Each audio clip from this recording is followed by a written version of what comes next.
All right, Chapter 17. Chapter 17 is a fairly lengthy chapter. It's a pretty lengthy PowerPoint, and for that reason, it'll end up being at least a two-part lecture here. In the first part of this chapter, we're going to look at managing shock. We're going to look at the process of shock, pathophysiology, so on and so forth. And then the second part of the chapter, we look at cardiac arrest management. Not a lot is going to change for you in either shock management or cardiac arrest management. A few added extra bonus tools here and there, but for the most part, a lot of it is not much different from what you're used to.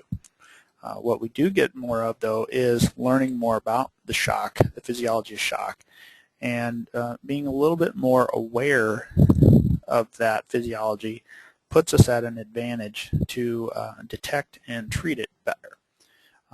While we don't throw a lot more tools at it, we hopefully are a bit more prepared for it and probably understand it quite a bit better than we did at the EMT level or the EMTB level, depending on your perspective.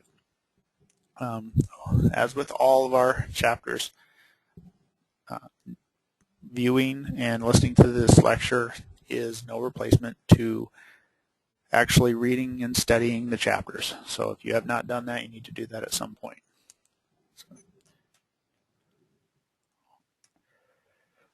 So with our Advanced EMT Education Standard, we're going to apply fundamental knowledge of the causes, pathophysiology, management of shock, respiratory failure or arrest, cardiac failure or arrest, and then post-resuscitation management. Post-resuscitation management tends to be kind of the forgotten aspect of a lot of not only basic EMS, but advanced EMS and in hospital. So paying more attention at all levels of education, emergency healthcare, to post-resuscitation management, that's become a huge element lately. We have several multimedia videos that you can link to from the non-narrated PowerPoints, and then a whole bunch of objectives, and your objectives will be found on 416 and 417 in your textbook. Obviously, I don't need to read all these to you. So an introduction, shock, respiratory failure, and arrest, cardiac failure and arrest all result in inadequate perfusion to maintain cellular metabolism. I guess if you really wanted to look at it, you could say that cardiac arrest is the ultimate version of shock. It's a very specific type of shock, but you don't get much less perfusion than you do when you have a cardiac arrest patient. So they're all very similar in some of the physiologic effects that are occurring at the cellular level in the body. They just sometimes have very different and unique avenues of getting there. So our pre-hospital care priority is to restore conditions for aerobic cellular metabolism, and we do this through the process of resuscitation. Resuscitation does not mean reviving dead people. It means the aggressive intervention to those in a critical situation. So a lot of times they refer to shock resuscitation and cardiopulmonary resuscitation. So that's what we're really shooting at with this chapter. The shock video. Okay, so when resuscitation is required, we have to understand those resuscitation priorities. So what is it that we have to get reestablished? What is it that we have to have in place in order for this patient to function appropriately? We have to maintain our focus on those priorities of the situation. Yes, when it comes to pre-hospital treatment assessment, we have a lot of cool tools. We sometimes ask a lot of questions, but we may not actually get to all those toys and not get to all those questions and do the full, complete, inch-by-inch, head-to-toe on all of our resuscitation patients, because sometimes we don't ever get out of the primary assessment. Hopefully we gathered up a couple of tidbits along the way as far as maybe sample history and whatnot, but this is a cardiac arrest management or a severe shock patient. We really never truly leave the primary assessment because we're constantly dealing with ABCs. So we have to maintain our focus on that. And sometimes, and I'll give a good example of how sometimes paramedics get sidetracked, and it can be really any level of provider, but paramedics sometimes get so dang sidetracked on, say, drugs or an endotracheal intubation, something along those lines, that it really takes away from a high-quality resuscitation. So there may not be the focus on good chest compressions, on appropriate ventilation, on certain drugs that we know are kind of tried and true, where others are just kind of novelty. It can easily take us away from that. I think maybe you can think of it another way, is if you've ever been on a call where you've had a very distracting injury, or what I like to refer to as a really cool injury, one that is very dramatic. Sometimes we focus so much attention on it, but if you stop and think about it really for a minute, you're like, it's just a bleeding wound. Yeah, it looks really cool, but is it really that big of a deal? And no, it's not. Sadly enough, sometimes it pulls way too much of our attention. So we have to have well-practiced skills, and this is the sort of stuff we do in not only our initial education, but our continuing education and refresher courses, is practice these skills. Sometimes we may start an IV on a patient that we pick up, and it's questionable. Do we or do we not start an IV on this patient? And sometimes we start that IV simply for the fact that it's like, I haven't had an IV in a while, and if I really need to be able to get an IV, it would be good to be practiced. So sometimes we do that. So having well-practiced skills, being honed, applying your skills critically to meet the patient's immediate needs. So knowing that, hey, we need to get in here and get this done, we need to get an IV on this person, or we can't get an IV on them, then we're going to need to switch to an IO. Instead of messing around for 10 minutes looking for an IV, sometimes we have providers who decide, well, you know what, an IO is almost as good, if not as good, depending on the school of thought. So we're just going to go directly to the adult IO. Well, I don't agree with necessarily jumping immediately to the IO, but if you can't get an IV, there's nothing to be found, don't hesitate to go there if you don't get anything that you need. So it requires teamwork. If you have ever taken a patient into the trauma center, say the Med Center here in Omaha, or Creighton here in Omaha,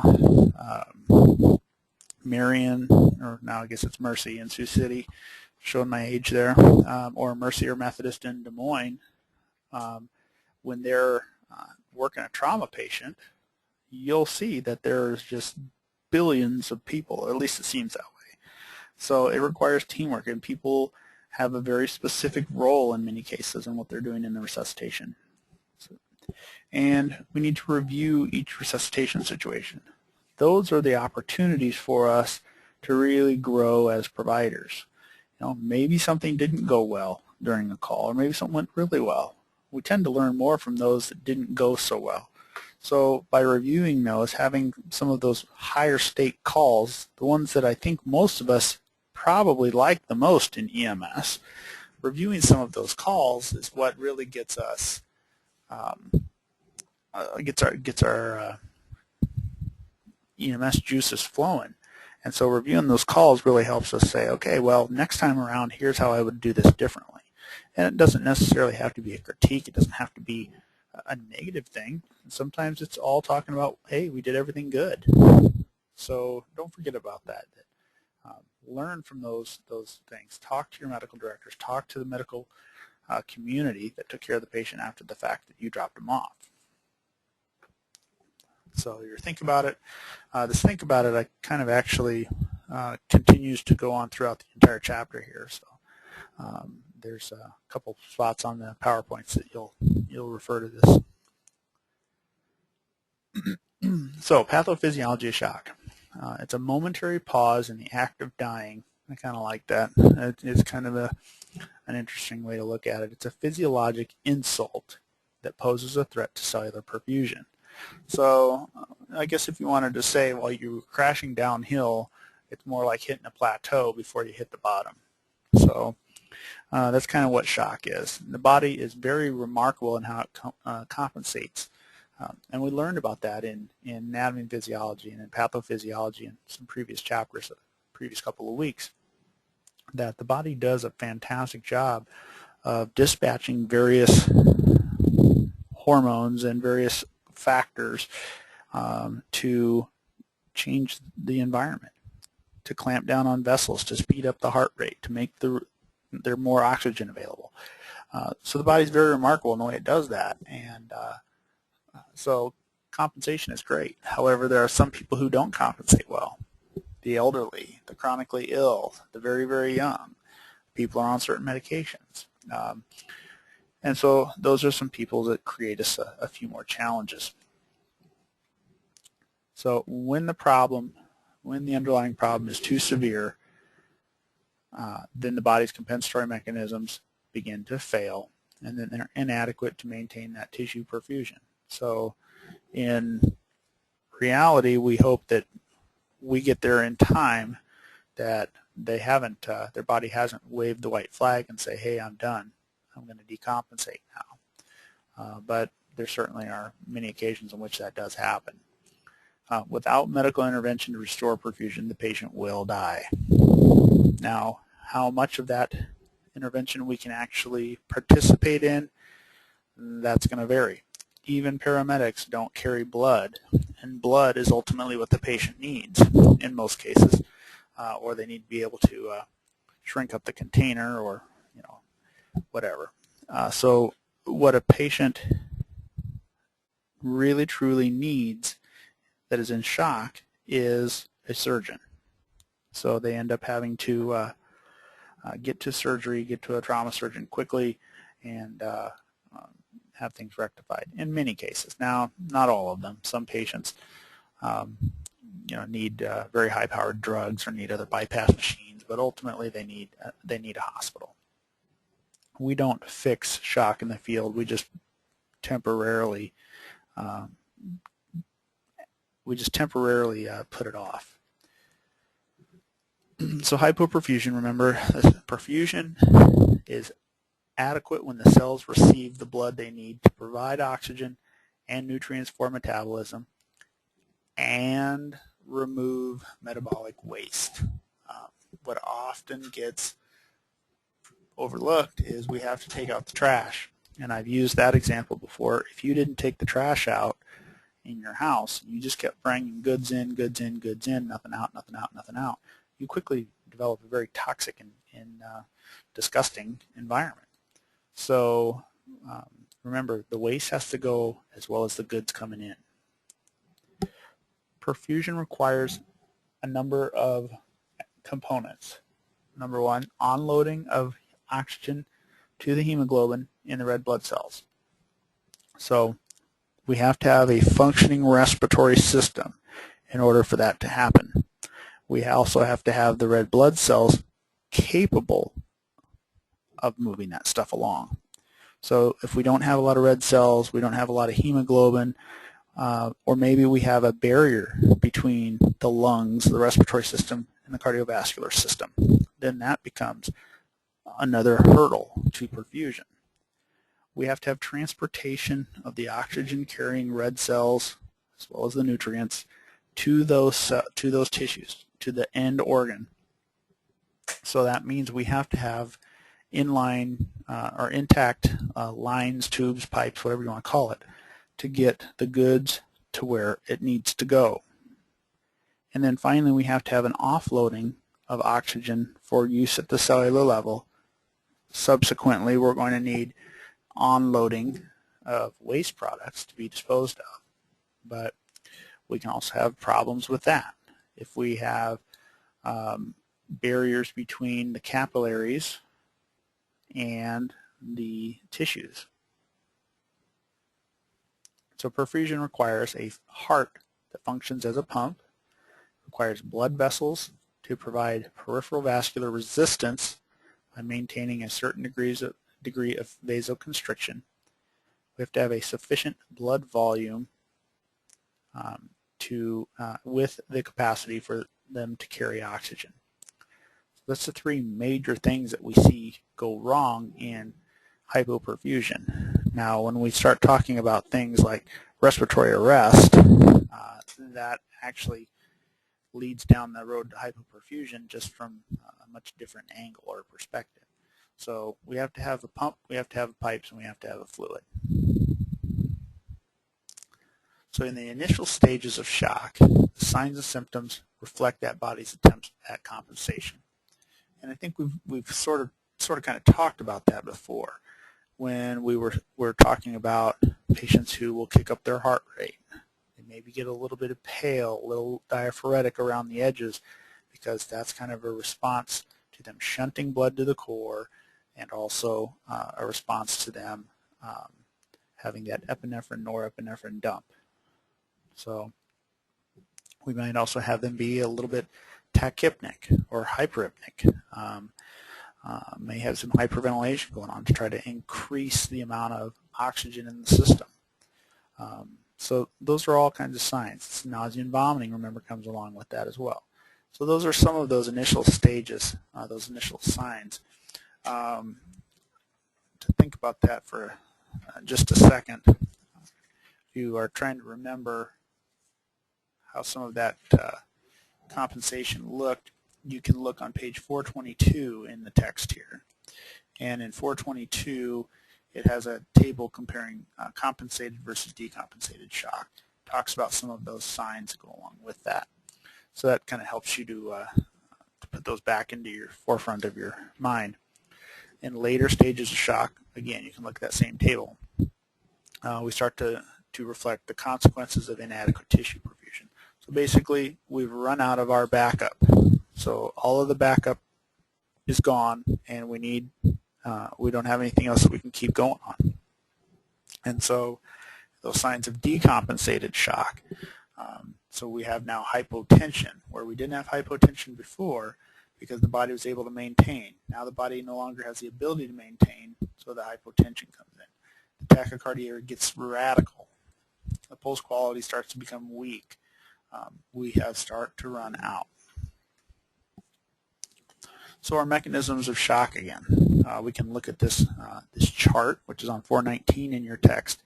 And remember that this chart has really the 5 major families of shock that we deal with, whether we're dealing with an obstructive or a distributive or a hypovolemic, or cardiogenic, or a metabolic respiratory problem. You see, metabolic respiratory doesn't really get a lot of attention on this chart. It's not one of the more commonly considered classic shocks, but in reality it is. So we may have obstructive shock. Remember, obstructive shocks keep the blood flow from going where it all needs to go. Usually there's a blockage or there's increased pressures that doesn't allow blood to flow where it needs to flow. We may have distributive shocks. Distributive shocks, on the other hand, are generally vessels that are too big and there's just not enough blood to fill them. We have hypovolemic shocks. Hypovolemic is generally a problem in which we've had a fracture of a vessel, and that vessel now has leaked out too much of our fluid. So there's not enough fluid to fill the pipes. And then cardiogenic is, of course, the pump related. So we have the heart problem that leads to it being inefficiently pumping. So again, there's our 5 major mechanisms as we talked about there. So we have to look at, I kind of like how they described this distributed there as vasogenic. it can help you guys to remember that it's really a vascular issue there when it comes to distributive. Remember, spinal shock falls under distributive, where if you would have a spinal cord injury, your body stops communicating with the blood vessels beyond the point of the injury. Therefore, the blood vessels don't know what to do, and they get huge.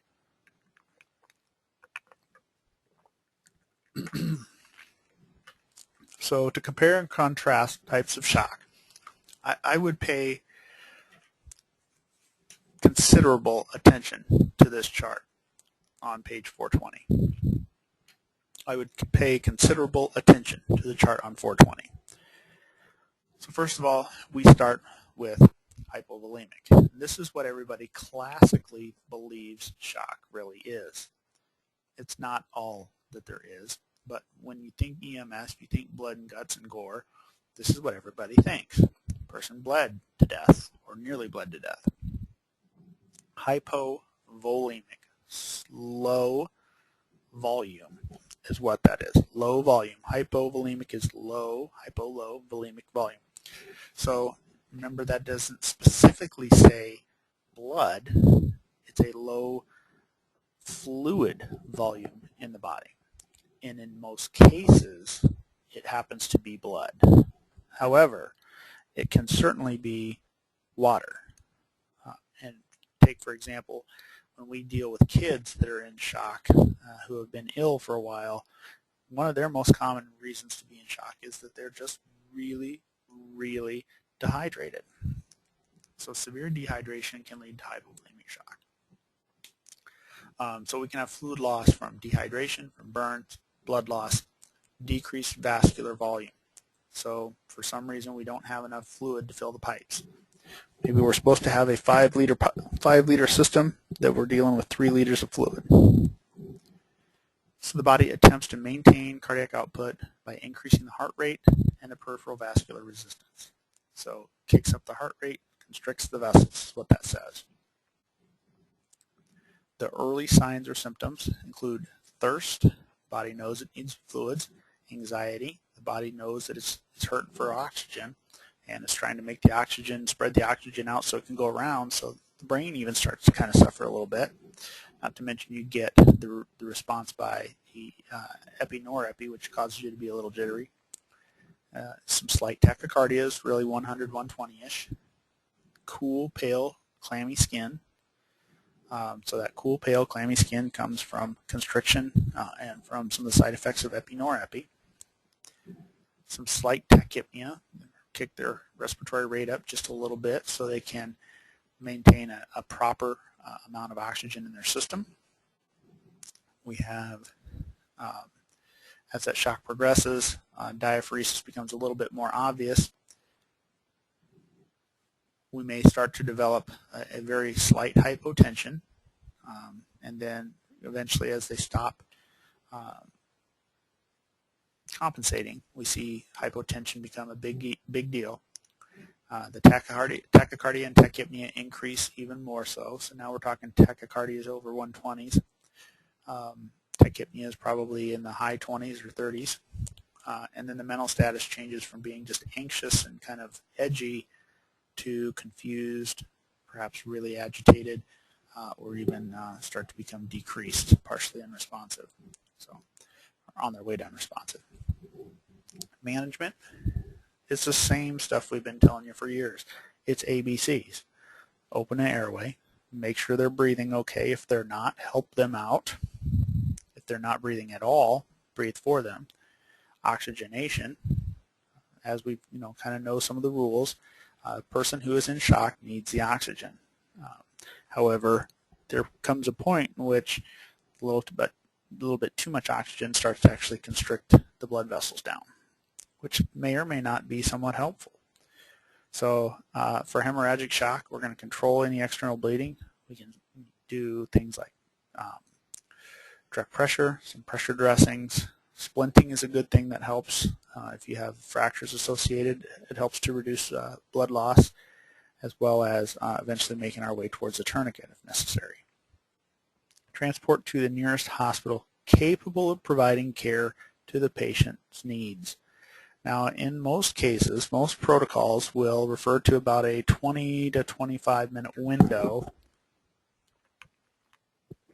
that basically says if you can have your patient at a level 1 or level 2 trauma center within about 15 to 20 minutes beyond what it would take to drive to your closest hospital, then bypass the closest hospital and go to the most appropriate hospital. So when we talk level 1, 2, 3, 4 trauma centers, or we talk about different kinds of hospitals, most hospitals in the cities are called acute care hospitals. Most hospitals in the rural setting are referred to as critical access. Critical access, like I've mentioned before, receives additional funding from Medicare to remain open so that there is local healthcare services. The acute care hospitals generally have the specialists. So your local hospital may have a specialist that travels to it once a week, once a month, something like that. Whereas most of these acute care hospitals have specialists that are there on a daily basis. So level 1, 2, 3, 4 trauma center. A level 4 trauma center is the basic level of trauma center. They have basic stabilization, just standard ER staff in most cases. Level 3 has a surgical staff that's very, very readily available and has some advanced options when it comes to some of their shock management and surgical capabilities. Level 2s and level 1s have generally full trauma services. The difference between a 1 and a 2 is usually, in order to be a level 1, you have to be a teaching hospital, and you generally have your neurosurgical staff in-house at all times.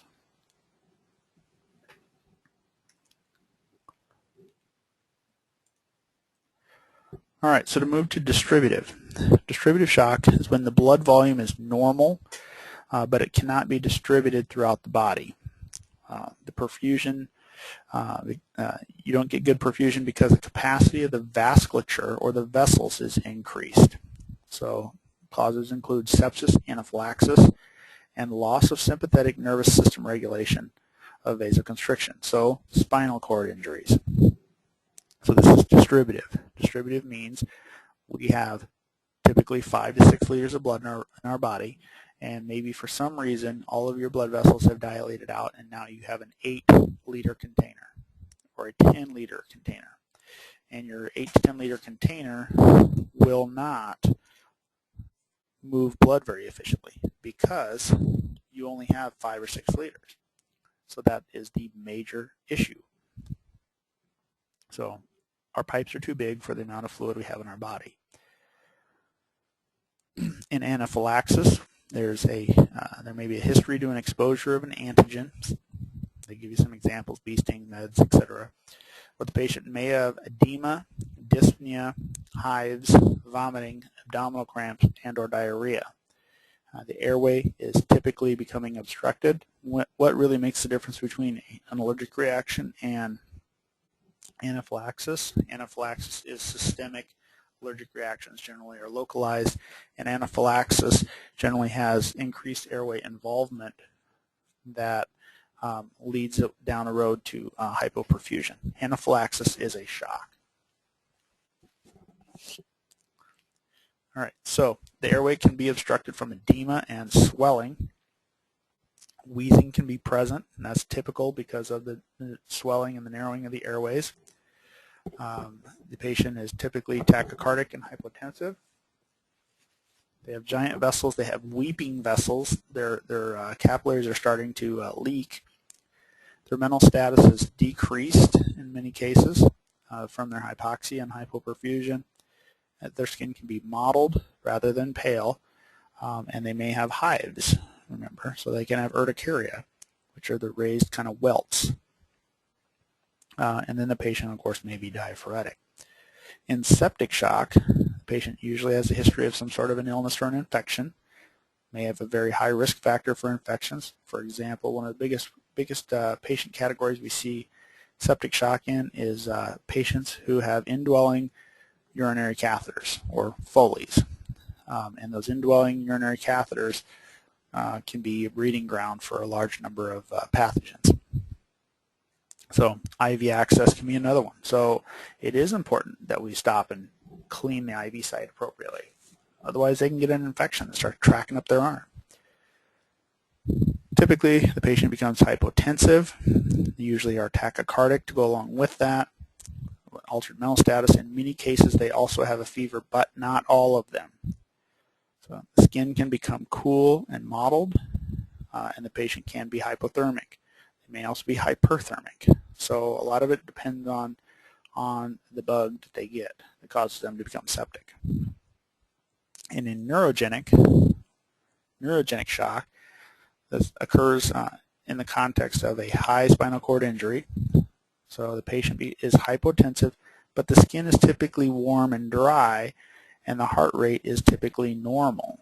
The body can't communicate back and forth. So sometimes the body doesn't even realize something is happening. And so that's why when you break up some of that nervous system communication, the body gets tricked and it doesn't actually look quite as shocky as it did. So the patient typically is hypotensive. The skin's typically warm, dry, and heart rate normal. And the mental status can be impaired. But often perfusion is not profoundly impacted. So management: airway, breathing, circulation. We make sure that they're breathing okay or breathe for them. We oxygenate them as appropriately seen. Prehospital setting, fluids can be beneficial to increase the vascular volume. They're not going to fix the problem. So we could put another liter or two of fluid into a, we'll take that same example where I said your container became 8 liters, but you had 5 liters of blood. If we put another 2 or 3 liters of normal saline or lactated ringers into your body, a isotonic crystalloid, if we put another liter or 2 into your body, that gets you pretty close to that 8 liters that you need. So it's going to help fill up the big pipes. The problem is you don't have any extra red blood cells that will be able to be used. So you have really diluted blood. So it's low viscosity. You still have the same number of red blood cells. However, the body's kind of in a panic mode anyway. So it may still be playing a little catch up. Eventually we need to get the container size, the vessel size down to normal. Paramedics can do this with a couple of different drugs. Anaphylaxis, you can do this with the administration of epinephrine, sub-Q or IM, and it's going to cause some vasoconstriction. That's what it does on the periphery. It causes peripheral vasoconstriction. However, it also spikes your heart rate up. So, in neurogenic shock, we're going to assess for any accompanying hemorrhagic shock. Make sure they're not bleeding in addition. If they have neurogenic shock, very possible that they have multiple traumas that are affecting their body. We're going to base our treatment off of their mechanism. So a spinal cord injuries, typically that means they're getting a C-collar, they're going to get a backboard. We may need to go with a half board, so a vest-style device or what have you, KED, what most people call a vest-style device. And the diaphragm can be impaired. So if we have a high-level spinal cord injury, the nerves that feed the diaphragm may be affected. Therefore, it's going to require us to ventilate them. So we need to go down that airway management route as well. So shock management for almost all these patients also includes keeping them warm. So remember, keeping them warm helps keep the blood flowing like it's supposed to. When we get cold, and as we record this lecture, it's January and a nice cold snap here. Any of you guys who went outside without outer layers on, maybe you went outside in your gym shorts and your tank top, you go out there, it's not going to take very long. You're going to get some constriction of your peripheral vessels. Well, you got cold. So keeping our patient warm, even though we may feel warm, remember it's not about us, it's about the patient. Keeping the patient warm helps keep the blood flowing.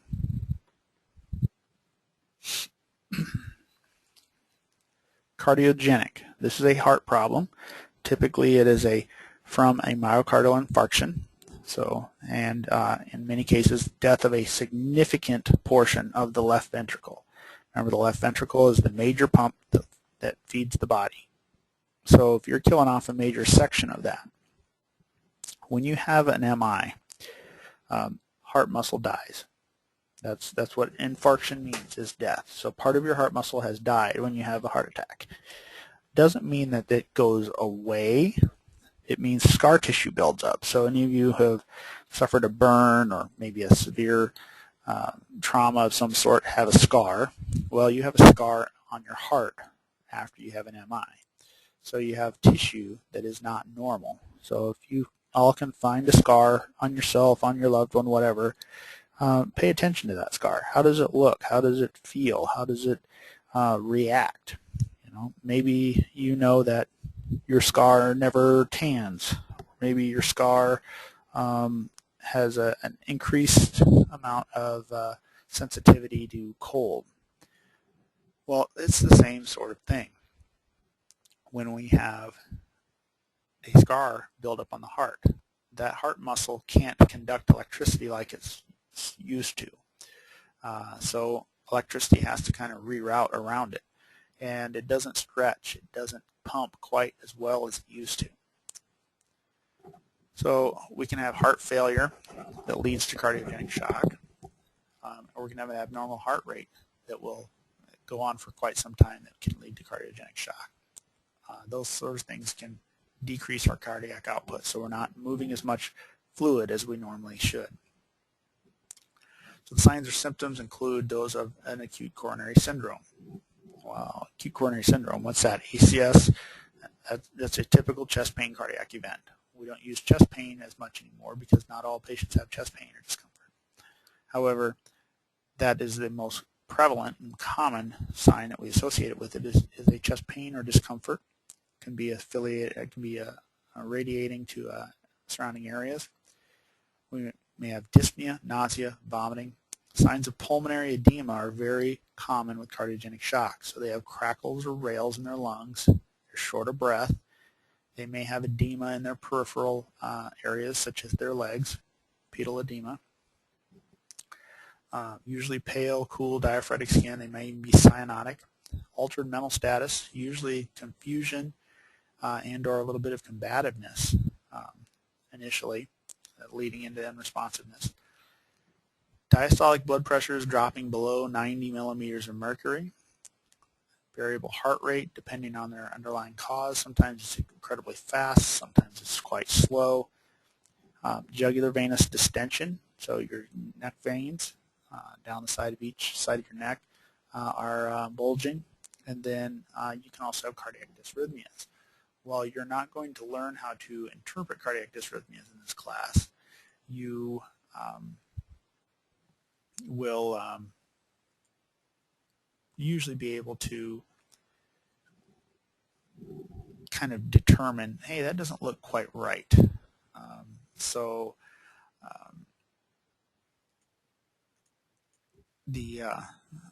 While you won't be able to specifically diagnose it, you will be able to kind of say, I don't know that this is quite right. Obstructive shock is our last major category of shock. There's a mechanical obstruction to blood flow. Commonly, this is from a pulmonary embolus, so a blood clot in the pulmonary circulation, maybe a tension pneumothorax or a cardiac tamponade.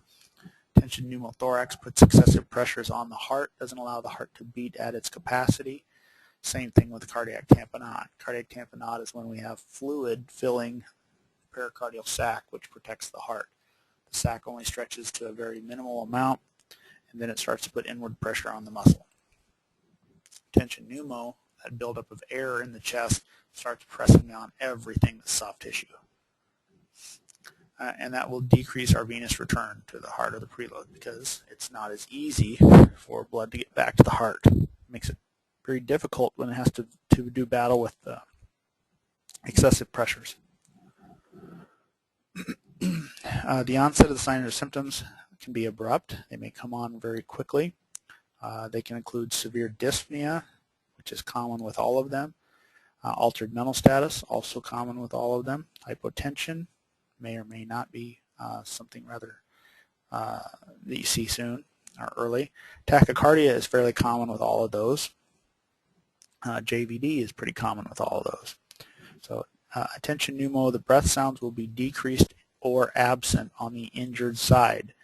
Eventually, it will lead to be decreased lung sounds on both sides because the good lung is getting compressed by the buildup of pressure on the bad lung side. So our treatments for this, managing the airway, the ventilation, oxygenation, IV fluids may temporarily help. It's not going to solve the underlying problem. But in a patient with a tension pneumothorax, a paramedic can put a needle into the chest. So take what's called a needle thoracostomy. So the paramedic will take a needle, punch it right between the ribs, through the muscle, and actually through the pleura, and it allows that excessive amounts of pressure to escape that's trapped within the chest.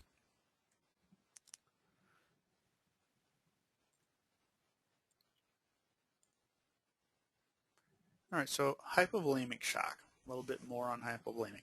This results from an absolute decrease in the vascular volume from any cause, and it is very common in the pre-hospital setting. Some of those others, say cardiogenic shock, not nearly as commonly seen in the pre-hospital setting.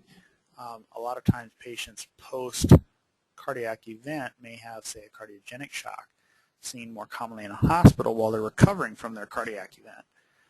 Neurogenic shock, sometimes we just don't see them long enough to actually pick up on it. But hypovolemia would be the more commonly one that we see. It can result from medical problems or trauma. And like I said, in most cases we associate this with being hemorrhagic shock or a traumatic injury that results in a severe blood loss. So in part then we have a loss of the oxygen carrying capacity. The medical situations, remember, we can have people who are on excessive or certain medications, say like excessive diuretics. People who use diuretics make you urinate. They help you get rid of excess water. So if somebody would overdose on a drug called Lasix, which is a very common diuretic, it's very possible that their body could lose too much fluid and, in a sense, become hypovolemic. They don't have enough fluid to fill their chambers.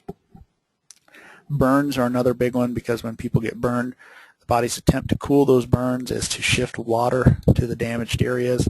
Remember, water in theory puts out fires. So at least that's what the firemen tell me. But the water is shifted to areas of the burn to help cool it and help alleviate the damage. But when that water shifts, it's not easy to get it back to where it needs to be within the vascular space. So in turn, they become hypovolemic that way. So also people who have been ridiculously sick, ridiculously ill, can start to lose too much fluid from excessive vomiting and diarrhea.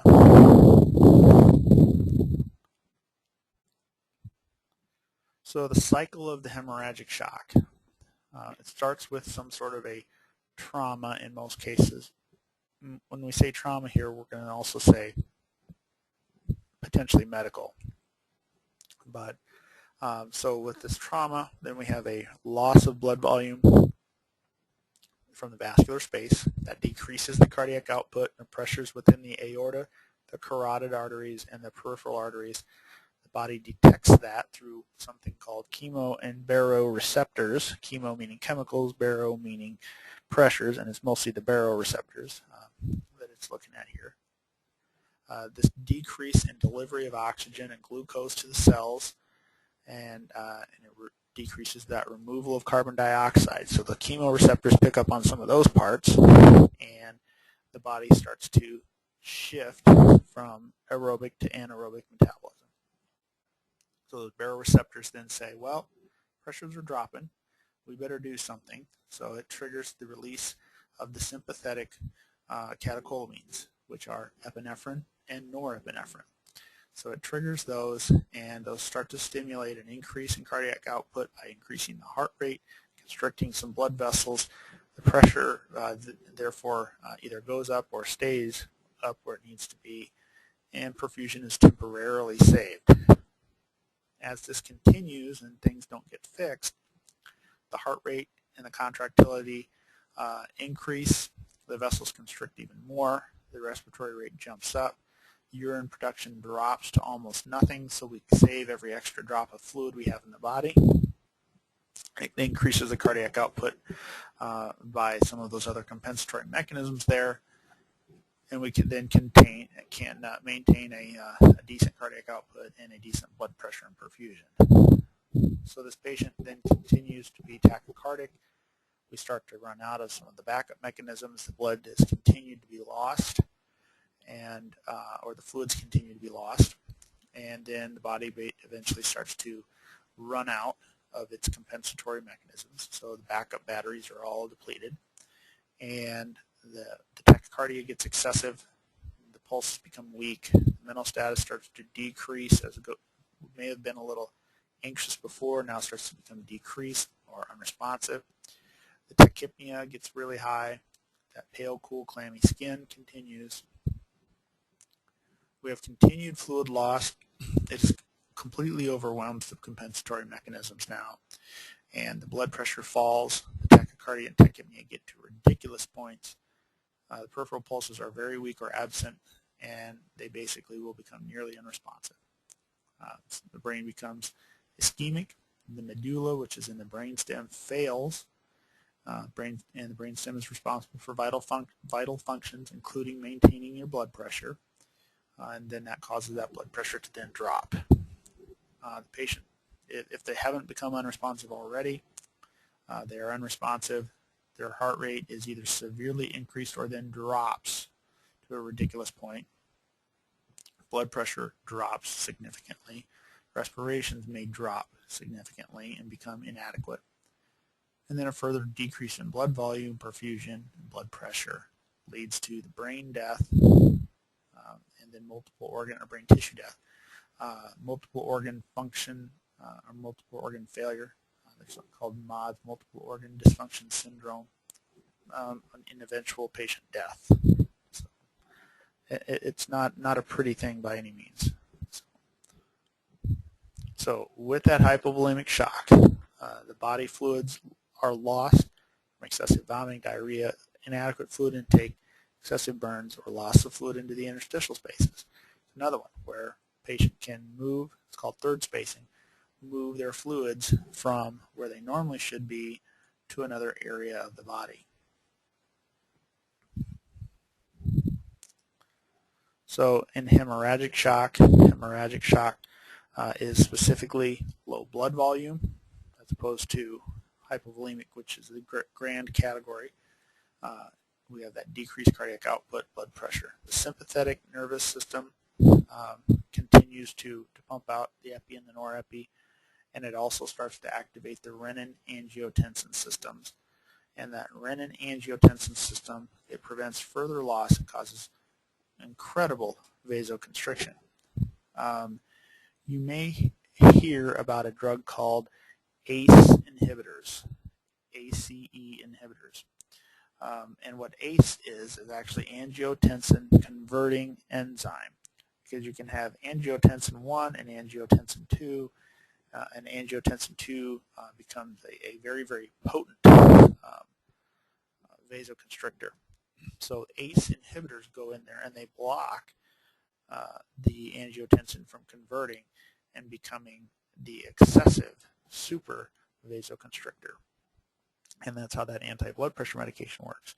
Well, angiotensin and renin and subsequently aldosterone, another hormone, they all play together in causing vasoconstriction, changing the amount of fluid that the kidneys retain, as well as some of the salts and whatnot, and then in turn kind of increasing the blood pressure via that route. So when we hear that urine production drops off, a lot of that is related to these hormones as well.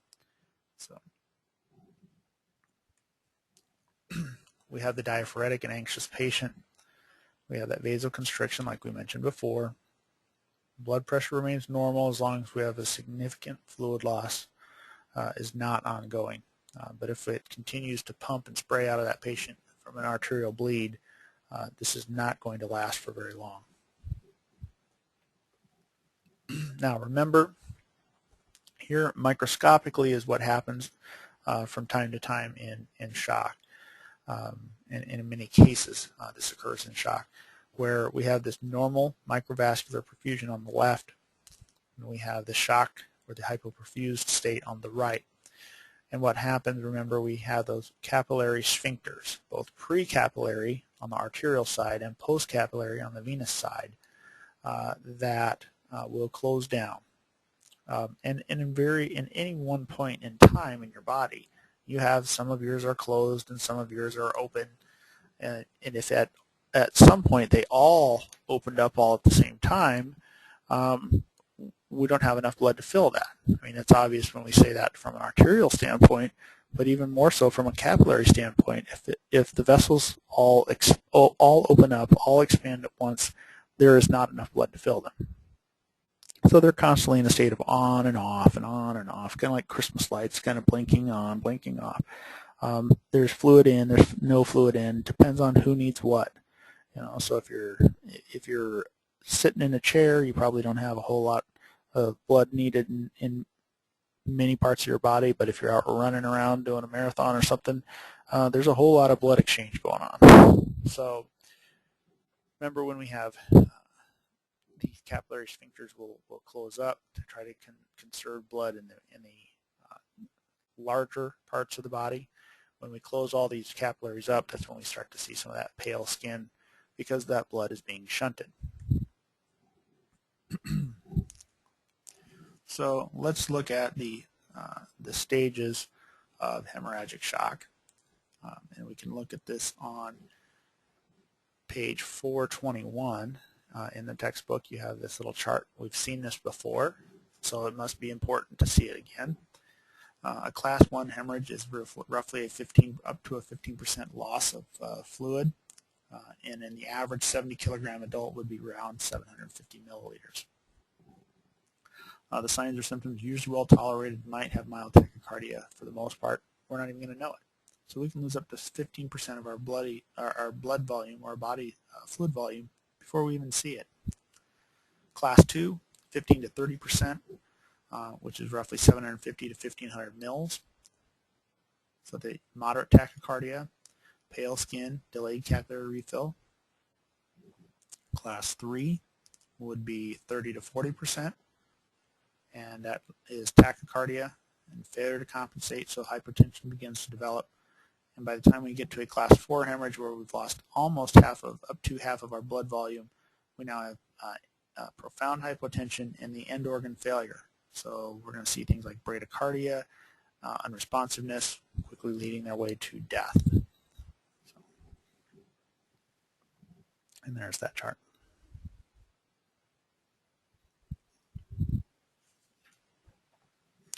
Remember, we have 3 major stages in shock. When we consider where is a patient at in this grand scheme of things, they're either in a compensated state, they're in a decompensated state. So compensated state, a class 1 hemorrhage, for example, would be compensated. They're still doing okay, but things are just a little bit out of whack. Stage or class 2 hemorrhage, we're still pretty well uncompensated, getting later in the ball game. By the time we're hitting class 3 hemorrhage, where we start to see hypotension develop, we're now becoming decompensated. And then by the time we're in class 4, we're probably in a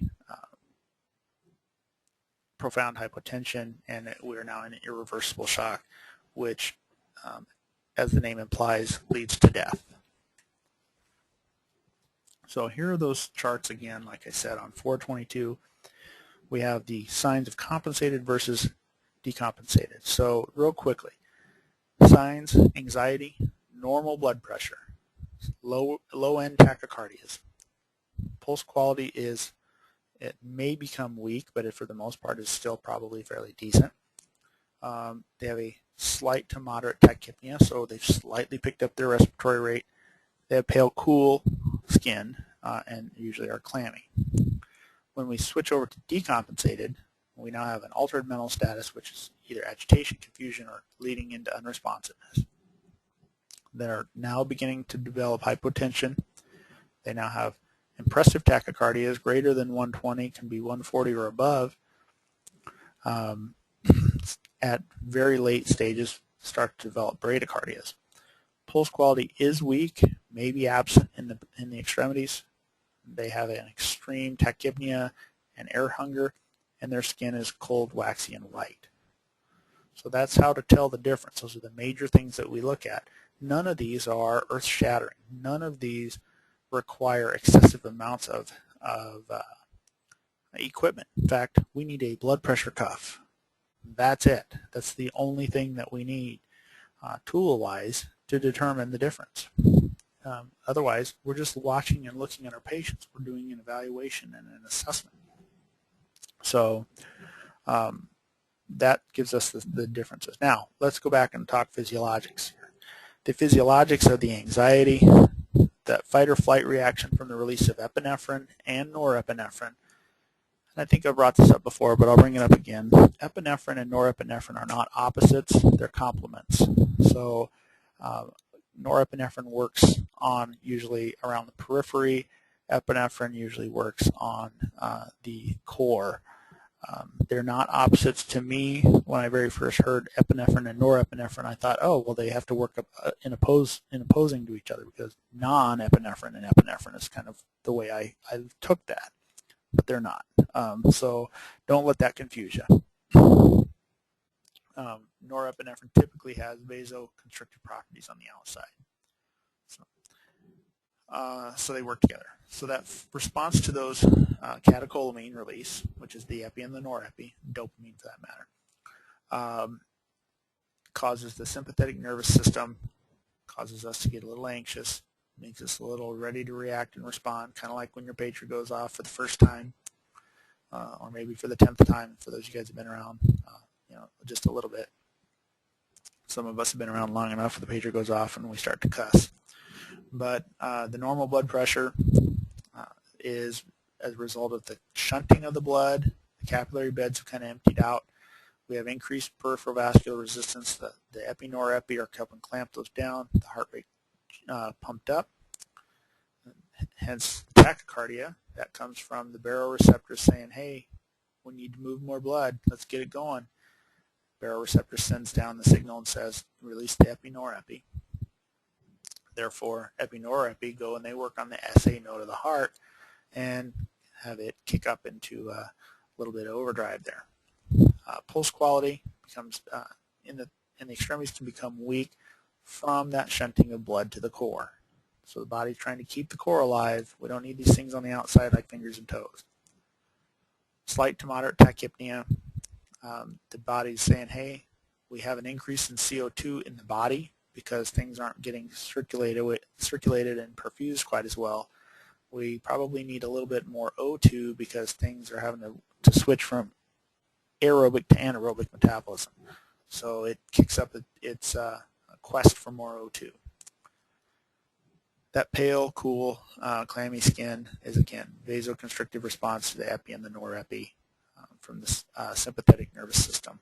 So it does shunt that blood to the core. So it all works together. You can see how it all fits together here.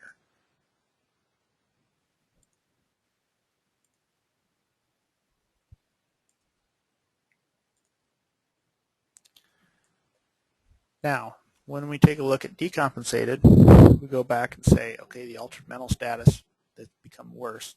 We now have cerebral hypoperfusion. So it's not just the anxiousness and the antsiness coming from having that epi dump. Is now the brain is actually suffering somewhat from lack of oxygen. So that causes the greater alteration in mental status. Hypotension, the blood loss has exceeded our compensatory mechanisms. So greater than 30% of our blood volume is lost, so a third. We've lost a third of our blood volume. Our compensatory mechanisms are done. They become, parts of the body become so hypoxic and so acidotic that they're not even functioning appropriately to kick out any more extra mechanisms. We have a continued response to this hypotension. The bradycardia comes around because the heart is becoming hypoperfused and it's starting to wear out. It just doesn't have it anymore. It's kind of like when you've exceeded your physical abilities yourself, you're pooped, and that's kind of what's happening. So it starts to fail. Pulse quality is weak. We just don't have the fluid to fill the vessels. The air hunger, we have acidosis and hypoxia. So this acidosis and hypoxia is going to cause us to continue to just need more and more air. Eventually, even the lungs start to fail, and the vegetative function centers in the brain start to give out because they become too hypoxic. And then finally, the skin is white, waxy, and cold. There is no more blood left in the skin. They have nothing else extra that they can contribute. So at the tissue level, we have three major stages. Remember that we have this chart that we've seen before, also on 422 in your textbook. It talks about the three major stages of shock from a tissue level, from the capillary level. And when we're in the ischemic phase, with that selective vasoconstriction, it shunts the blood flow away from the capillary beds, causes tissues that are served by those beds to become ischemic. The precapillary sphincter, the arteriole leading to the capillary bed, and the postcapillary sphincter, the venule leaving the capillary bed, are both constricted. This is going to cause those tissues to become anaerobic. So look now, if you're looking at your book on 422, look on 423, we have that picture of those capillary beds. So remember what we're seeing in picture B there, where we have all of the capillary sphincters closed, we're seeing the ischemic phase. So in the ischemic phase, good blood's not getting in and bad blood's not getting out. As we proceed, when we progress, we go into the stagnant phase. In the stagnant phase, this is a progressing hypoxia, and the acidosis result in the failure of the precapillary sphincters.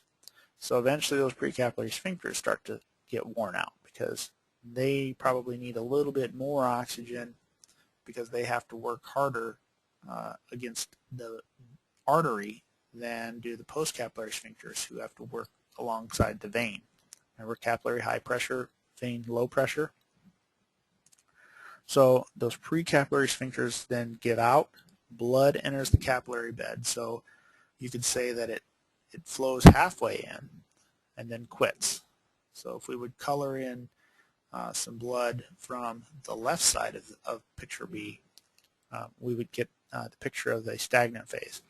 But the right side, where those capillaries are leading to the vein, those still remain closed. So that blood is stagnant. It flows there, it fills it up, and it sits. So shock is considered irreversible basically at this point.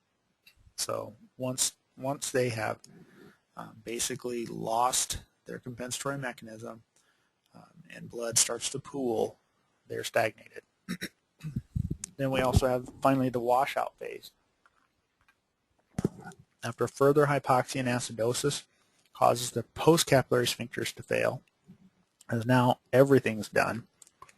All those accumulated acids, all the microemboli, so talking about millions and billions of little itty-bitty tiny blood clots, because we had blood sitting stagnant. When blood sits stagnant, it clots. So millions and billions of microemboli, little itty-bitty tiny blood clots that were in the capillaries, are now released into the rest of the circulation.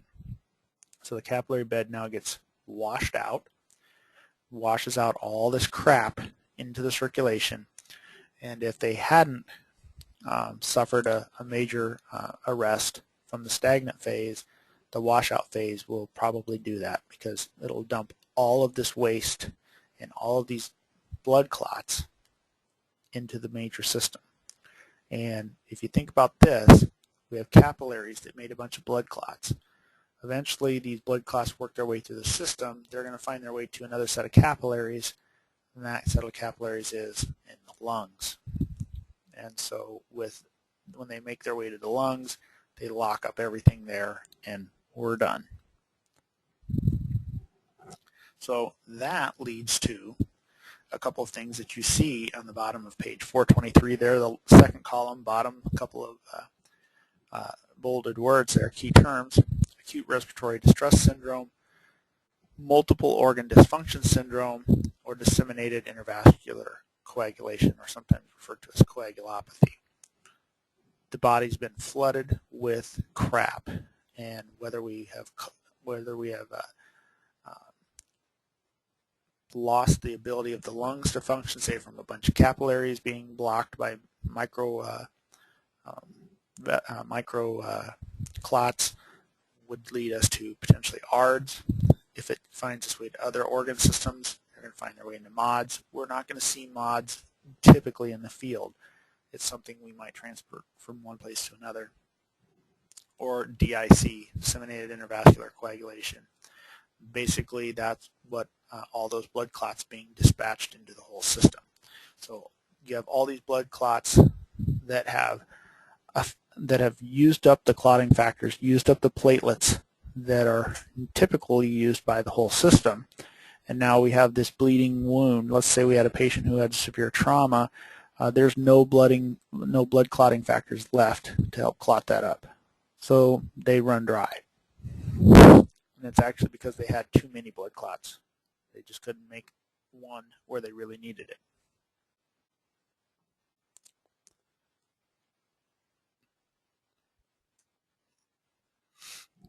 So once a critical number of cells of any organ die, the organ fails, and the patient enters irreversible shock. And in some cases, death occurs immediately. So if the heart fails, if the lungs fail, if the brain fails, that's almost instant death. We'd have things like liver failure, kidney failure, gastrointestinal tract failure, the pancreas fails, those sorts of things. Those sorts of things take longer for death to occur. Some of them much longer than others. Some of them become pretty quick. Say if you have a renal failure, you fill up with fluids, you fill up with toxins, and it doesn't take long. A couple of days maybe. So we talked about those acronyms, ARDS, MODS, and DIC. Just know that these are major, major insults to the person.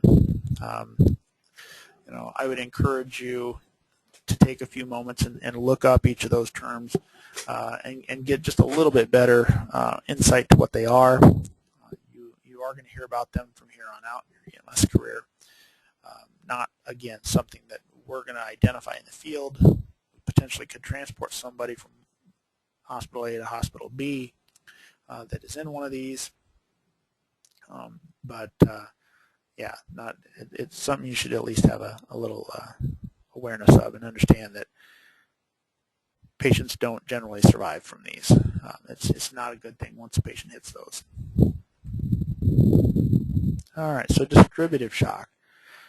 Distributive shock, remember, is a problem in which we have vessels that are too large for the size, or too large for the amount of blood we have.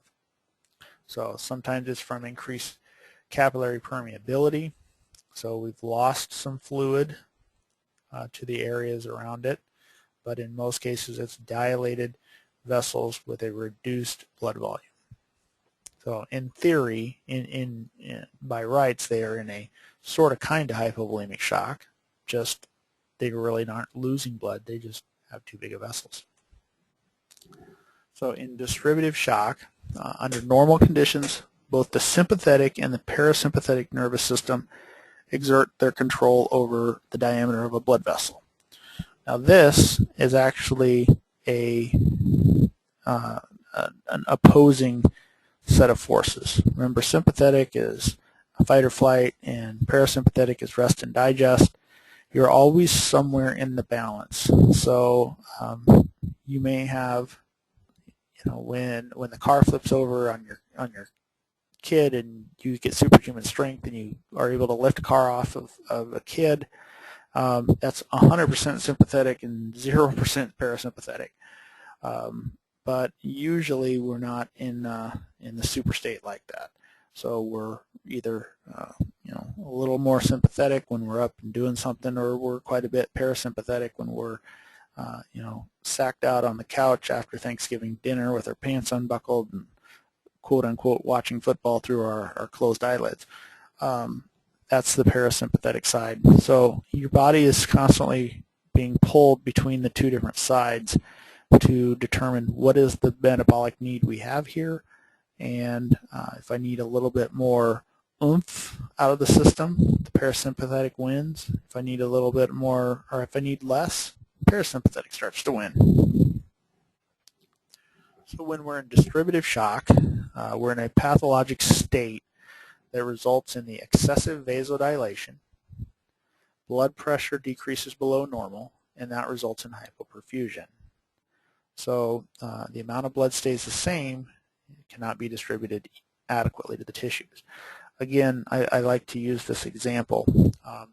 Instead of using your garden hose to water your lawn or wash your car, imagine that you get an adapter to hook a 5-inch fire hose, when your typical garden hose is somewhere around 3/4 of an inch, to hook up a 5-inch fire hose to your regular spigot that comes out of the back of your house.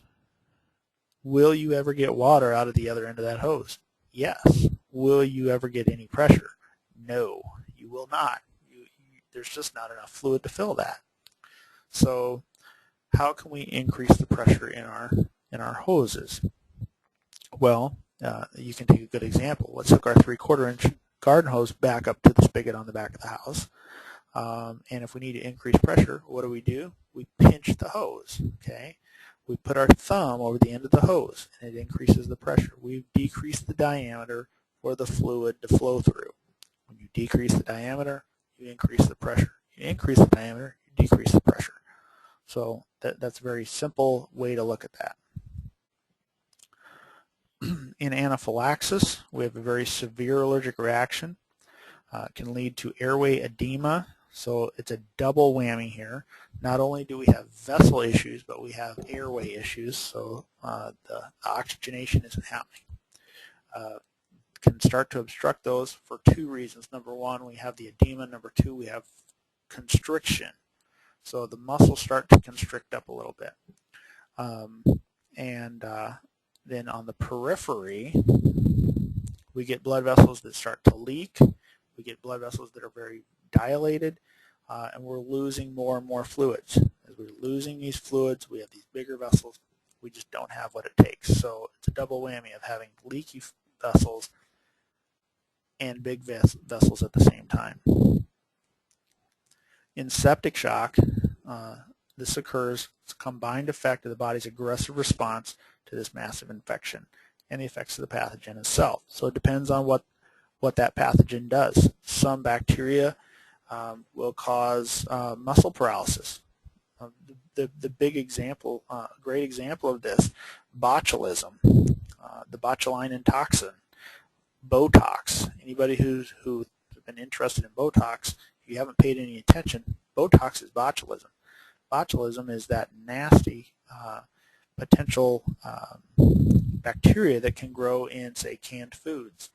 It is one of the most toxic substances on earth. Yet we inject it into our face because we're worried about a little wrinkle here and there. But what it does is it paralyzes muscles. So if we had a big exposure to botulism in our vascular system, it would paralyze our muscles and potentially allow them to just relax, because that's what it happens when you inject botulism in your face, is it causes those little micro muscles to contract, or not contract, to relax. When they relax, they're not pulling the skin into a wrinkle.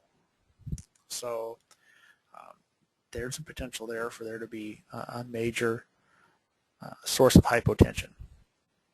Not to mention the body is being tapped. A lot of its resources are being pulled.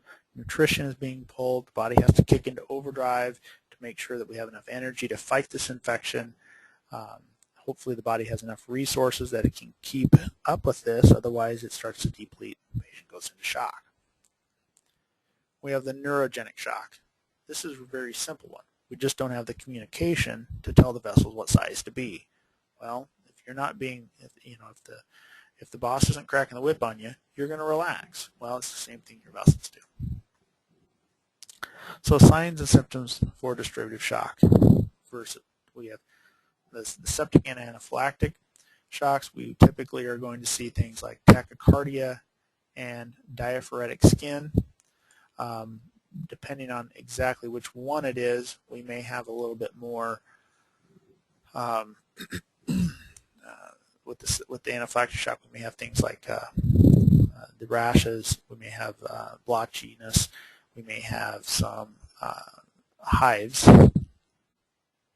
Septic shock, they typically have a fever to go along with that, but in most cases they're also fairly diaphoretic and tachycardic. In the neurogenic shock, we may have normal heart rates. They may have hypotension with normal heart rate. The body doesn't realize what it needs to do to fix it. You can have warm and dry skin. Things aren't being shunted because there's no message being sent. So the blood continues to kind of flow through those, and it's pulling away from the major circulation. You can have blotchy or mottled skin. Some places, or in some cases, you may have patients who have what we refer to as a line of demarcation. And that line of demarcation is from the area below the injury, it doesn't look shocky, but the area above the injury, it may look shocky. It may have a more traditional look. The body is able to communicate to that part of the body. So say maybe from like your nipple line or your, navel up, you look like you're in shock, but down, you don't appear to be in shock. Cardiogenic shock. When we get to cardiogenic shock, we're now starting to talk about a damaged pump. And with that damaged pump, the heart muscle can't work as strongly as it did in the past. It reduces its contractility. So if it used to be able to pump out, we'll say, 70 milliliters of blood at a time, and after your heart attack you can pump out 35 milliliters of blood, you've reduced the efficiency by 50%. Stroke volume is reduced, which is just what I described, and cardiac output is reduced. So if we used to be able to pump out 70 per contraction or per systole, now we only pump out 35 per contraction. We essentially need to double our heart rate in order to make up the difference. So if we had a heart rate of 135 beats per minute, 100 per minute and 35 cc's per contraction, that's 3,500. Whereas before we had the damage, maybe we had that 70 and 50, so heart rate of 50 per minute would still give us 3,500. So we have to make up the difference by increasing the heart rate. So we have this cardiogenic shock. The pump is failing. Usually it's from a physical damage, a scar that is built up on the heart. It reduces that ability to contract. So imagine anybody who's had a limb immobilized, maybe you had an arm or a leg in a cast. You weren't nearly as efficient in what activities you did before because you lost part of your function. It's very similar to how the heart would have to respond. Part of that heart is now taken out. It's just, we'll just for all intents and purposes say it's a dead tissue that just sits there and holds, it takes up space. It doesn't do its job. So the function of the heart very impaired, and it typically leads to hypotension in a relatively short amount of time. Bradycardia can result as a decrease can result in decrease in blood pressure. So if the heart eventually has enough damage in certain areas, maybe the SA node of the heart is what typically runs the heart rate. If the SA node was knocked out, say from a heart attack, which would be less likely, but as people age, it does start to wear out. So if we lose that SA node, we start to see heart rates start to drop. They typically become initially tachycardic, but then start to drop off very quickly because the body can't maintain. So that heart doesn't contract as frequently, and then it's harder to maintain pressure in the system. Now, once in a while, it actually goes the other extreme, where the heart kicks into overdrive. Let's say the heart beats 180 beats per minute.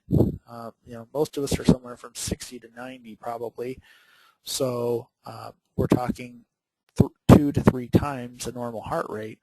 We have this heart rate that's really going 180 beats per minute. Eventually, the heart starts to get tired, not to mention the heart doesn't have enough time to fill up in between each contraction. So if we say our heart beats 60 times per minute, you get almost the equal amount of time to fill and then to dump. So in reality, it's actually a lot more time to fill than it is to dump. But if you kick that heart rate up, instead of the heart filling up with 50, 60, 70 cc's of blood every contraction, the heart has half the time to do it in, or a third the time to do it in, so now it maybe gets 40 or 30 or 20 cc's of blood every time. And so it only fires out a fraction of what it could do before. And then we also have obstructive shock. And that obstructive shock, that's a mechanism that obstructs the blood flow that reduces cardiac output. So again, pulmonary embolism, cardiac tamponade, tension pneumothorax, all common causes of obstructive shock. So when we have this obstructive shock, blood gets taken out of the system and the heart gets compressed so it can't work as well in some cases. The tamponade and the tension pneumo compresses the heart so it can't function quite as well. And then with some of this blood being trapped, it can't return to the heart. So when it can't return to the heart, that part we called preload, so that was the stuff that dumped back into the heart for the next go-around, that gets reduced. So we take some, slowly we take some out of the system. And as we take it out of the system, more and more gets removed and less function occurs. So gas exchange doesn't occur in some cases. So whether we're pressing on the lung from a pneumothorax or we have part of the lung that's taken out of the system, taken offline because the blood flow is blocked. So even though air is getting to the alveoli, the oxygen and the gas and the carbon dioxide are not exchanging at the capillary level. So blood is stuck and blood is stagnant. So how can hypovolemia occur without a hemorrhage? I think you guys probably can answer that. At least I really hope so. We kind of touched base on that. It can occur from loss of fluids to other tissues. It can be caused from burns, excessive vomiting and diarrhea, dehydration. So assessing for shock. So as we head down the road to assess patients that are in shock, a patient in shock always has signs or symptoms, but early on they may not be as obvious. They can be pretty subtle. They might be a little tachycardic. We might not actually pay much attention to that tachycardia. We may say, well, they're a little older. We're going to expect their heart rate to be a little higher. Or they're a little excited, because when you get excited, you can get some tachycardia. They kind of had you were in a car crash. I think anybody who's been in a car crash, your heart rate jumped way up there when you were in this horrendous crash because you probably saw it coming, and then you were instantly under the gun trying to decide, hey, am I going to live through this? Well, Some people could dismiss it for that anxiety, for that insult. So in all cases, there is some indication of hypoperfusion, whether it's the anxiety or a little bit of tachycardia. We have to start putting the pieces together, looking at the differential diagnosis. What's the patient telling us? Oh, you've had chest pain for a couple of days? Oh, could it be a cardiogenic shock? Oh, you've had a lot of blood in your stool recently? Could this maybe be a hypovolemic shock? Oh, you fell off your roof and you can't move your arms and legs? Oh, well, this is probably a distributive shock. So again, we're looking at scene size up. We've talked about this in just the preceding chapter. The scene size up, we're looking for hazards. We're looking for what possibly caused this. Was it a crash? Was it an assault? Stabbing? Was this person stabbed with a machete, or were they stabbed with an itty bitty little 1.5 inch blade pocket knife? Not that a 1.5 inch blade can't cause severe damage. The likelihood is much slimmer that it's going to cause severe damage. So, do we assess the need for additional resources? Well, if we have one patient, in many cases, we probably don't need a lot of additional resources, but maybe they're trapped. Maybe the scene is not safe for us to get in there to begin with, and we need law enforcement. Or maybe we just say, hey, this patient's been complaining of chest pain for 2 or 3 days. Their blood pressure is now 80/40. Their heart rate is like 36. Their respirators are about 24. Their lungs are full of fluid. They have swollen ankles.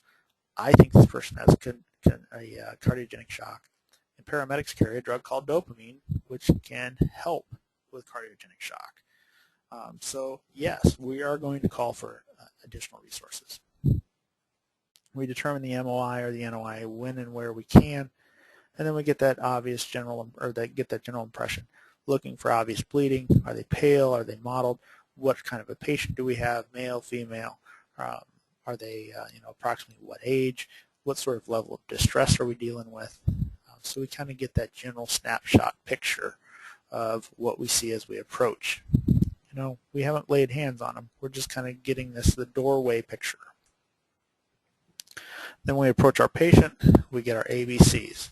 So we've talked about that, how to do airway, how to do breathing, how to do circulation. If they're responsive, obviously it becomes a much easier task. We gather much more information very quickly when the patient's talking to us coherently and are very oriented to the situation and can give us the appropriate answers to our questions. So it tells us a lot real quickly there. If they're unresponsive, then we have to do a little more digging. We have to do the look, listen, and feel. We maybe have to open an airway, have to control a C-spine. That could be conscious or unconscious. We have to do a better job of paying attention to their pulse and their skin tones and whatnot. So it changes from patient to patient. Anticipate vomiting. Remember, nausea and vomiting are very common signs and symptoms of shock, because it is a side effect of A, the toxins in their body that are being built up, and B, the epinephrine, norepinephrine dump. Control any external bleeding with direct pressure initially. Consider, do we need to go down the road to a pressure dressing or a tourniquet? You maybe have to break out the AED. In the primary assessment, that's when we're doing AED. We're doing chest compressions and AEDs. We may put them on oxygen. We may put in an airway. We don't have to go the biggest and baddest airway we got. Start small and work our way towards it. Confirming that level of responsiveness. Using manual maneuvers, suction, airway adjuncts. Confirm your initial impression or your initial gut instinct feel that you had. Say, does this still match? After I've done a quick 60-second survey on this patient, does it still match? So notice, all along we haven't been saying you actually checked the respiratory rate or the pulse rate or the blood pressure. We didn't check those in the primary assessment. That's not part of the primary assessment. A lot of times they get gathered there because we real quickly put our fingers on their pulse. Oh, okay, well, that's good. We real quickly looked at their respiratory. No, it looks to be unlabored and at approximately a normal rate. If we gathered it, great, but we don't have to do it there. Establish priorities for treatment. say, what do we have to get done? What has to be done now? What can we do on the way to the hospital? And then we'll arrange for transport, whether we need to immobilize them with a backboard, C-collars, straps, and so on and so forth. Keeping our patients warm. Don't forget to keep your patient warm. It's a very, very easily missed point and can be a critical criteria point, say for the National Registry, if you didn't keep your shock patient warm. So very, very critical. So preparing for transport. In a secondary patients in shock, whether that be medical or trauma, receive the rapid physical examination. We give them a once-over, real quick run, head, neck, chest, abdomen, pelvis, legs, arms, back. Real quick once-over. Anything that jumps off the page we can take note of. As we have more time, we have more hands, we get things handled, we can then go back and do a nice detailed head-to-toe physical exam. But it's a once-over, real quick for a secondary assessment, the rapid physical, whereas then we can turn around later and do the full detailed as necessary. If we haven't gotten a full set of vital signs by the time we make it to the secondary, we obtain those. Apply any of your monitoring devices. You probably don't need to have your AED on the person unless they have no pulse, but you may want to have it out and ready to go. You may put them on a pulse oximeter. You may want to put your blood pressure monitor on them. Obtain medical history. Sometimes that's easier said than done. Sometimes we gather that from the scene clues. We gather it from bystanders. We gather it from the patient. We may have to go digging a little bit, look for lists and whatnot, look for medical alert tags. We apply our clinical reasoning. So applying clinical reasoning, we have to engage in a process in which we start to now make determinations for the underlying causes of the shock and then look for treatments that we can perform that will help minimize these or will help reduce that progression towards decompensated or irreversible shock. So we gather these from physical exam, both medical and trauma. We gather these from things that are told to us from bystanders, from the patient. We gather it from the scene clues. So there's lots of different things that go kind of into this whole clinical reasoning mix. We throw them all in the blender. We hit the go. We mix it all up and say, okay, what's going to come out in the end? And then don't forget to reassess. We're always getting ready to reassess our patient. We want to know, hey, did we put them on oxygen? Well, let's take a look at the pulse oximeter. Most of us don't wait 10 to 15 minutes, 5, 10, 15 minutes to then look at the pulse oximeter after we put them on a non-rebreather or after we put them on nasal cannula. Usually it's pretty quick. That's a reassessment.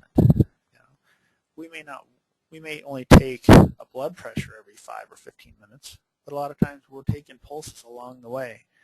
We may be paying attention. Oh, I noticed that the bag on the non-rebreather isn't inflating anymore and it's completely collapsed. That's part of that reassessment. So we're constantly looking at those treatments. We're looking at any changes to their ABCs. Well, I put them on 4 liters by nasal cannula and their respirators have eased up. I gave them an albuterol treatment. They can breathe easier now. I checked their blood sugar and gave them an AEMT 50, and now they're starting to wake up. That's that reassessment.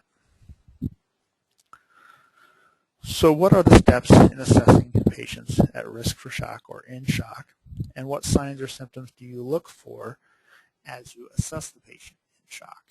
And I think that's fairly clear now when we're starting to look at things like their skin. Skin color, is it diaphoretic? We're checking pulses and pulses qualities. So is it weak or is it strong? We're looking for things like changes in mental status. So are they a little anxious or are they starting to head down the road of unresponsiveness? Blood pressure or something we're looking for. We're also looking for things like what other potential causes. Do we have a severe bleed? Do we have a person complaining of dark tarry stools? Do we have a person who's complained of vomiting blood? Somebody who has excessive amounts of edema? Somebody who has been going to the bathroom with ridiculous diarrhea and vomiting for 3 days now? So those are some examples of things that we're looking for. So not only are they signs and symptoms, but there's some risk factors there too. Oh, another good one I guess we could throw in there is a person with a bleeding disorder. So a person with a bleeding disorder, they take something like Coumadin to reduce their blood clotting. So when we have shock that goes untreated, it will eventually lead to death unless we intervene. And shock is that downward negative spiral that when it's not reversed on its own has to have some intervention. And in most cases, it doesn't reverse on its own. So best treatment is to prevent it. So if we're suspicious, then it's probably something we need to be aggressively treating. Maybe we're keeping them warm. Maybe we have an IV started. We may not be dumping fluid into them, but we have an IV started.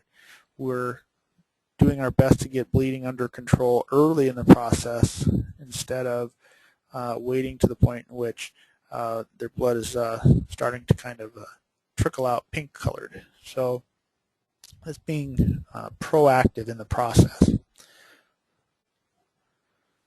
So in the case of blood loss, simple things like controlling of bleeding is very effective in preventing shock. So it's the direct pressure, and possibly the pressure dressing, splinting as necessary, and considering even putting a tourniquet on. That controls the blood loss. When you stop the blood loss, the body then can catch up. Eventually, the body will then remake enough blood cells to fill in the gap.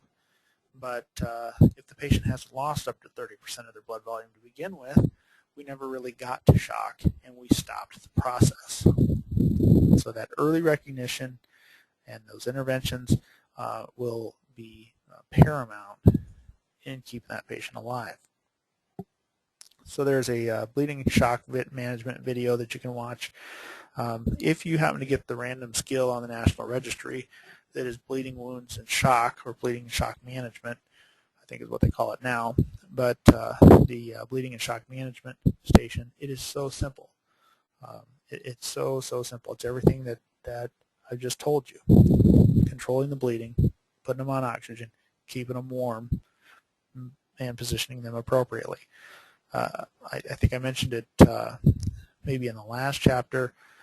We don't necessarily use elevation of the feet anymore. It's starting to lose favor. There's the potential to aggravate a spinal cord injury, and so in those cases, they're not really advocating that anymore. Elevation may or may not be beneficial. If they have a fracture associated, you would want to avoid that, and pressure points are out. So bleeding control, we're going to stop that further loss of oxygen carrying red blood cells. We have to have the red cells in order to carry the oxygen. If all the red cells are gone, but yet we filled them up with 6 liters of normal saline, there's nothing to carry the oxygen. So we've got to preserve those. We've got to make sure that we don't lose them all. We're going to enhance perfusion. By stopping the bleeding, it keeps us from losing the major components of the circulatory system that we need. And transport is the best source of definitive care. Something they call diesel therapy. Most ambulances are diesel, of course, but diesel therapy can be very, very beneficial. People also call it, give them a diesel bolus.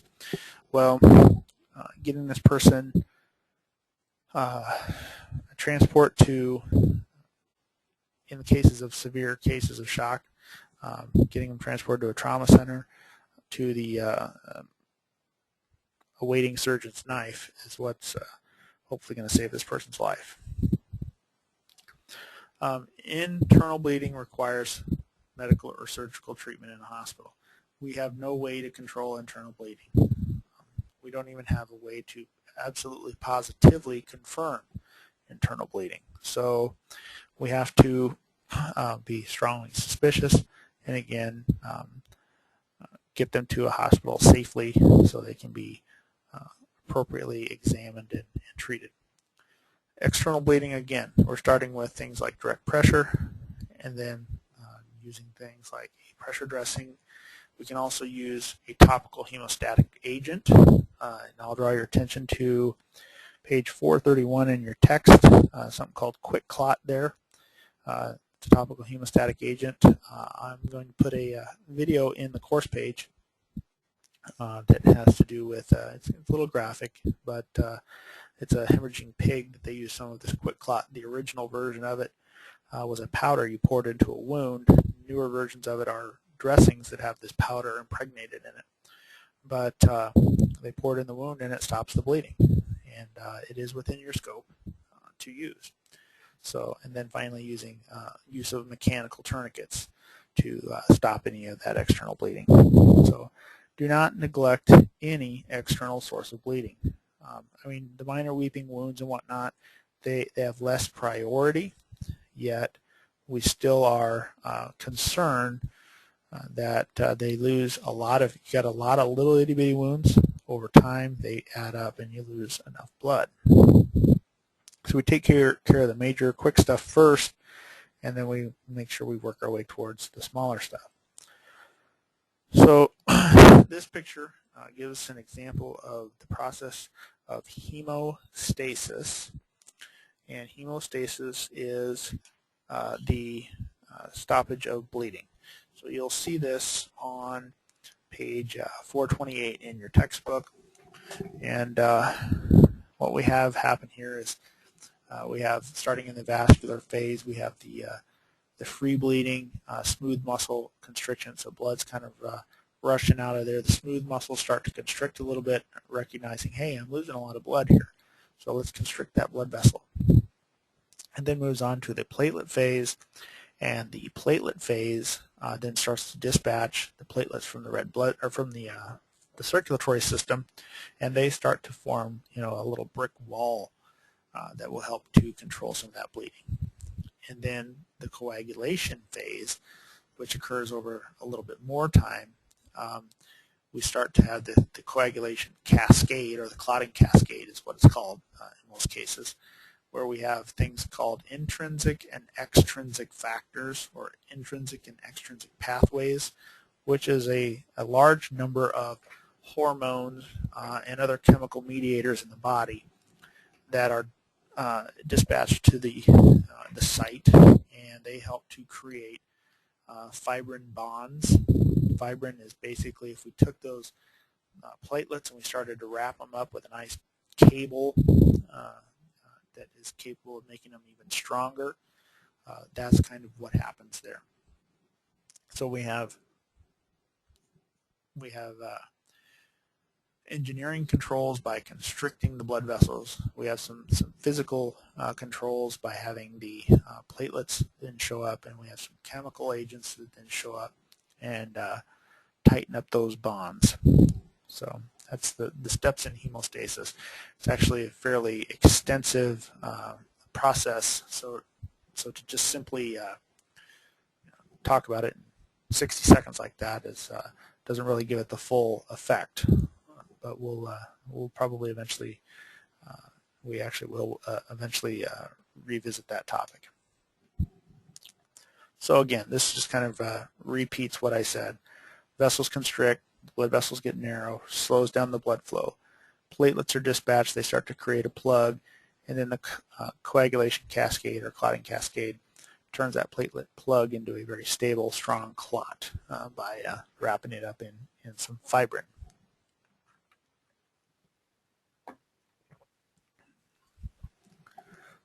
So the examples are the three major types of bleeding that we deal with. We have arterial bleeding, venous bleeding, and capillary bleeding, corresponding with the appropriately named, or the respectively named vessel. So an arterial bleed, remember, arteries, thick-walled, high-pressure systems. And so when we have these thick-walled, high-pressure systems, it takes more to bring them under control. So we have the arterial spray. It is spurting blood, it is pulsating, and it is typically bright red in color, simply for the fact that there's more oxygen in that system. Where on the venous side and the capillary side of things, things are much slower. Lower flow, they're thinner walled, they have much less pressure behind them. They actually rely a lot on the pressure that came from the artery side that slowly has dropped as it's come through the body to continue to push them along, as well as the veins have the valves that help maintain blood flowing in one direction. Venous blood is a dark red in color. It's fairly steady, slow flow. And then we have a very, very slow capillary bleed. Most of us have endured at least a capillary bleed at some point in our life, whether we were a little kid, we skinned a knee, or the joys of being an adult and having to shave areas of your body, and you nick yourself and you get that little pain in the butt capillary bleed that you fight to get to stop. Now, arterial bleeds, yes, they do spurt. They are high pressure. They're not always completely obvious because of the fact that sometimes it's deep enough and the laceration is maybe not particularly in the right spot. So that spurting actually gets blocked by something on the inside. And so it actually looks more like a steady flow than it does a spurting artery. When you have an artery near the surface that gets cut, that's when you get that nice spurting blood flow. It's pretty cool. Remember, there are a number of things that can interrupt hemostasis, the stoppage of blood or bleeding. A number of those are listed on page 430 in your text. The medications in there are fairly important for you to commit to memory. And those medications include aspirin, clopidogrel, which is Plavix, dipyridamole or persentine, and then you skip down to the bottom and you have heparin and warfarin. The first three, aspirin, Plavix, and persentine, are common home meds that people would be on that help reduce platelet aggregation. A lot of people take an aspirin every day. It tells you what the effect is on it. And then heparin it would be a common in-hospital injectable medication that people would be on. A lot of people with heart attacks end up on heparin for their hospital stay, and it reduces their blood clotting. Warfarin or Coumadin, very common home med. It is an anticoagulant, so it prevents the formation of the fibrin part, whereas the aspirin, clopidogrel, and dipyridamole reduce the ability of the platelets to clump. So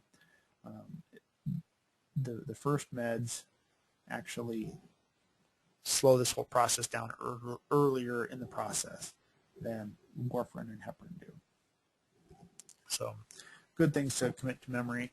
The others on there are herbal remedies, so dong quai, feverfew, fish oil, garlic, and ginkgo and ginseng. All of those have some properties that can reduce the abilities for the blood to clot. So whether they work as an antiplatelet or an anticoagulant, those all have the potential properties. So that's why it's important when we ask sample history questions about things like herbal remedies they're taking. Here's examples of those medications again. I'm going to read those off to you. There's a bleeding and management shock section here. So direct pressure is our first step. And this is such a pretty little picture. But so bleeding, direct pressure is our first step. So we take direct pressure. It's common sense. I think most of us would know, hey, blood's pouring out of me, what should I do? I'll put my hand over it. So I don't think that that's rocket science. But being able to start sometimes even self-treatment by providing direct pressure. Now remember, direct pressure is taking usually fingertips and applying them directly to the area that we see the bleeding come from. It's less of a widespread, not the whole hand pressing down. It really needs to be more the fingertips themselves applying the pressure directly where we need that blood clot to form. So we're placing that sterile absorbent dressing over the wound and applying that firm pressure until bleeding is controlled. we're going to apply a dressing to the wound and a bandage to the dressing. So the bandage holds the dressing. Secure that dressing in place using a pressure dressing. And the pressure dressing is sometimes when we wrap it on there fairly tight, using usually cling or Coban occasionally. Coban is kind of discouraged because it can get too tight too quickly and cut off too much blood flow. So something like cling or Curlix we would use to put these on tightly. If we need a little bit extra pressure on that, things like adding a blood pressure cuff and pumping it up just a little bit, say to about 30 millimeters of mercury, can assist you in providing some direct pressure there. Problem with this is most blood pressure cuffs leak, and you can very quickly find yourself with an empty blood pressure cuff that's now no pressure in the blood pressure cuff, but yes, it's well saturated with some blood. So you got to be extra cautious when you try to go that route.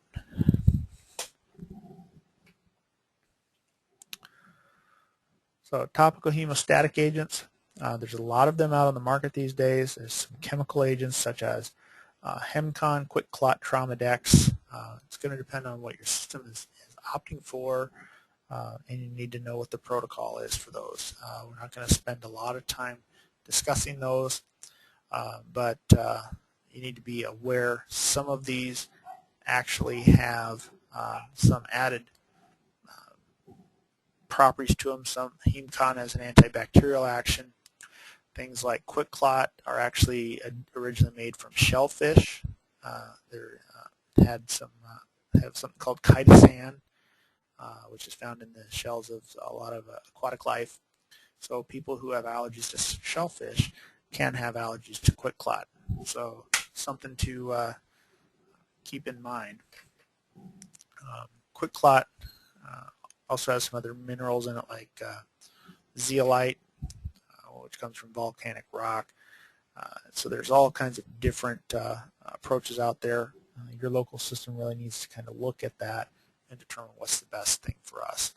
Most of them these days are impregnated gauze that you will apply this gauze or this dressing directly to the wound. They've gotten away from dumping the powders in the wounds. Number one, was a mess, but two, it's not as easy to clean up. They can go in there and have to do a little bit more debridement with those. While most of the time it's fairly easy to accomplish by just rinsing and whatnot. There was another issue with some of these hemostatic agents early in their career, early in their life, I should say, that they caused burns.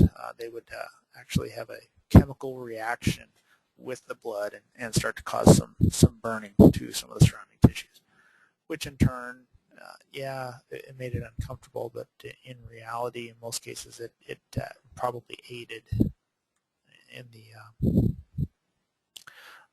hemostasis process. Then we can take the next step into tourniquets. We have different commercial tourniquets on the market. There's a couple of major ones that are out. The cat tourniquet, we saw that one earlier in the chapter. It was the orange one. This one that they're showing here also comes in an orange version. And if I could remember the name of this one, it would be awesome. But offhand, I've kind of misplaced the name of this one. This one uses a key. So basically, you see the stripe or the strap on there that says pull. It says pull. It's upside down. It's yellow. You feed that up through and then back down, basically around a little spindle there. You pull it tight and you hook the D-ring into the hook there, and then you start cranking on that key where he's got his hand on the key. That key will then cinch it up, and it starts to constrict on the vessels there. And it actually works pretty well. The red button underneath his gloved hand there, the red button is a release should you need to get that off there. With the cat tourniquet, let's see if I can find that picture again here real quickly. I actually think we saw that in the primary assessment chapter, now that I think about it. So that would have been chapter 15, where we saw the cat tourniquet. Again, it was the orange one that I spoke of.